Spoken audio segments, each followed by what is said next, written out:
Hi everybody, welcome to another video.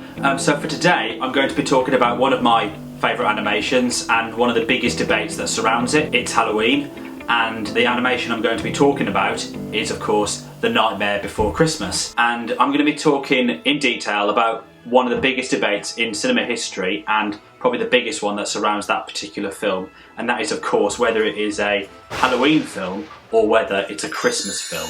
Now this has been a heated debate since 1993 when the film came out, which is over 25 years ago. There are numerous reasons as to why people may think it's a Christmas film or whether it's a Halloween film. So the purpose of today, I'm going to be talking in detail that explains why it could be interpreted as a Christmas film and a Halloween film, but I'm going to give you my overall verdict and opinion on which one I think that belongs to. Let's go into detail. So when the film begins, we are immediately introduced to Halloween Town. We see pumpkins, we see ghosts, we see a gothic-like setting, and we see witches and very unique characters alongside as well, where we are first introduced to Jack Skellington, and this is Halloween on the day of the opening scene, and it turns out that he's tired of this same old routine.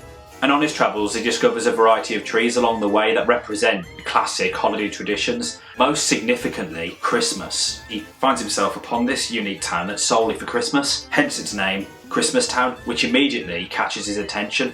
And this is where the central core of the debate comes into it. He first sees Christmas Town, it kind of plays into that argument. Is it really more about Christmas than it is about Halloween? So at this point of when he's discovered Christmas Town, Jack, known as the Pumpkin King, seeks to change Christmas, but with a unique twist. Of course, he himself is a theme of Halloween, being a skeleton and dead, but his surroundings are that as well. Sally, his love interest, is a dead corpse, and there's Dr. Finkelstein, and there's also Oogie Boogie, who is pretty much just a sack filled with a number of different creatures and insects. Anyway, upon finding Christmas Town and the tradition of it being on December the 25th, the rest of the film is solely the build-up to Christmas Day. And we know that because it's after Halloween. And although I think Jack had good intentions initially, I think it's the surroundings of other people in Halloween Town, which is where he's from, and their perception of Christmas that gives him that motivation to create another Christmas where it has a bit of a scary, unique adjustment and twist to it. And therefore using the Christmas tradition for it to be solely based on Halloween, even though you could argue at the same time it's Jack changing Christmas.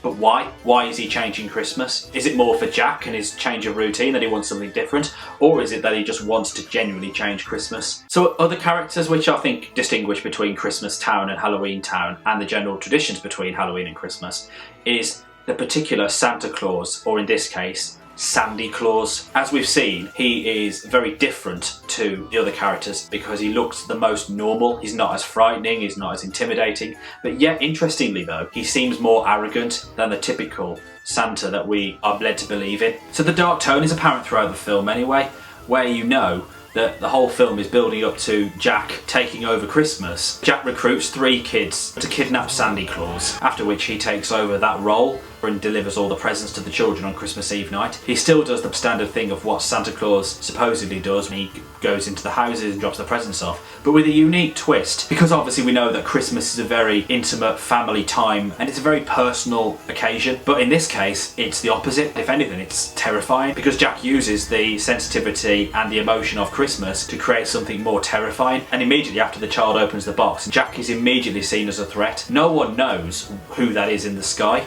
Everyone's a bit like, there's an imposter in the sky, let's shoot him down. So he is seen as a threat because it spreads even more, where there's more people screaming, there's more people scared, and all of those things. And when he is shot down, he does have a sense of rediscovery where he does know that he is the Pumpkin King.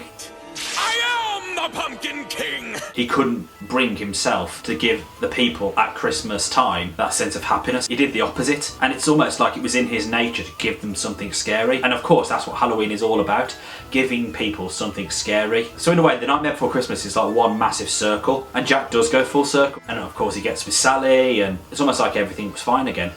But interestingly though, I read from a source somewhere that Nightmare Before Christmas is actually a Thanksgiving film, and people may think that's actually quite far-fetched, but while I do still think it is, I think it's more Thanksgiving in terms of themes, because I think the core of the film is about appreciating things that we do have in life, and of course that is part of the Thanksgiving tradition. And because, like I mentioned earlier, between Halloween and Christmas, Thanksgiving does actually fall in between those two traditions, so you could say that it does have some kind of Thanksgiving element to it, but I do still think it is a little bit far-fetched because it's obvious that it both has Christmas elements to it and Halloween as well. And Jack is thankful in the end for Halloween because he appreciates who he is and everything else that surrounds him. So from a thematic point of view, I would say yes, it is a Thanksgiving film, but in terms of narrative and structure and characterisation, it is definitely more Halloween and Christmas. And even director Henry Selick gave his thoughts on whether the film was a Halloween film or whether it was Christmas in a Q&A, I think it was. Child asked him, and he actually came to the conclusion that it was Halloween. And I would probably say that I agree. I would argue that it is definitely more Halloween than Christmas because the central core of the story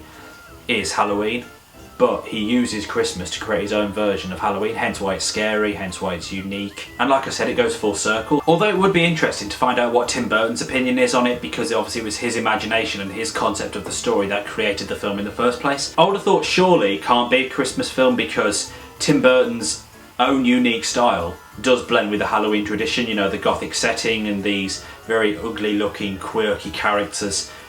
When you think about that, it's not really associated with Christmas, obviously, but with a twist. But the whole point of the setting and the idea behind it is the fact that it's Halloween. But I just think he used the idea of Christmas into the story. So yes, in my opinion, it is more a Halloween film. I will be doing a future video on what constitutes a Christmas film, so be sure to keep an eye out for that. And I'd like to just say happy Halloween to everybody. I hope you enjoyed doing whatever you're doing under these current circumstances. And I'll catch you in the next video. Take care.